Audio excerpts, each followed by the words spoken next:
इस वक्त जी दुबई में यूएई में जहां पर एशिया कप हो रहा है, बड़ी अहम डेवलपमेंट चल रही है। पाकिस्तान के जो रिक्वेस्ट थी कि आईसीसी का जो रेफरी है, जिसने एक बायस रोल प्ले किया, जिसने पार्टी बना, जिसने इंडियन गवर्नमेंट के कहने पर, बीसीसीआई के कहने पर पाकिस्तान कैप्टन को अलहदा बुला के कहा कि आपने हैंड शेक नहीं करना।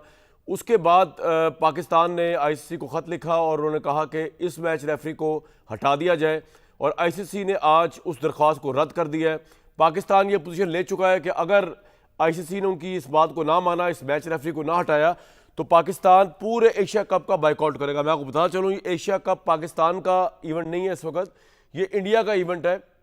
लेकिन क्योंकि इंडिया की हरदर्मी की वजह से पिछले तमाम टूर्नामेंट जो पाकिस्तान में होस्ट हुए, उसके लिए इंडिया ने सारी टीमों को अपनी जिद और अना की खातिर दुबई में बुलाया था। तो अब एशिया कप में भी तय हुआ था कि पाकिस्तान की वजह से, क्योंकि पाकिस्तान इंडिया नहीं जाएगा, पूरा इवेंट दुबई में होगा। तो यहाँ पे जितनी स्पॉन्सरशिप मेजॉरिटी आई हुई है, या जो पूरा होस्ट है, वो है इंडिया। एशिया कप को स्मूथली करना और इंडिया और पाकिस्तान के बगैर करना इंडिया के लिए एक बेमायनी एक्सरसाइज है। इसलिए इंडिया तमाम तर दिल में जो भी कदूरतें थी, इसी वजह से उन्होंने हाथ नहीं मिलाया, के बावजूद उनको आना पड़ा दुबई में, पाकिस्तान के साथ खेलना पड़ा, क्योंकि ऑब्वियसली एशिया कप में अगर पाकिस्तान इंडिया के मैच ना हो तो एशिया कप का तो मकसद ही फौत हो जाता है।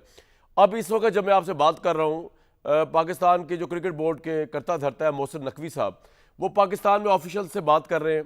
आईसीसी का जो रिस्पांस है वो उन्होंने ऑफिशियल के साथ शेयर कर दिया है।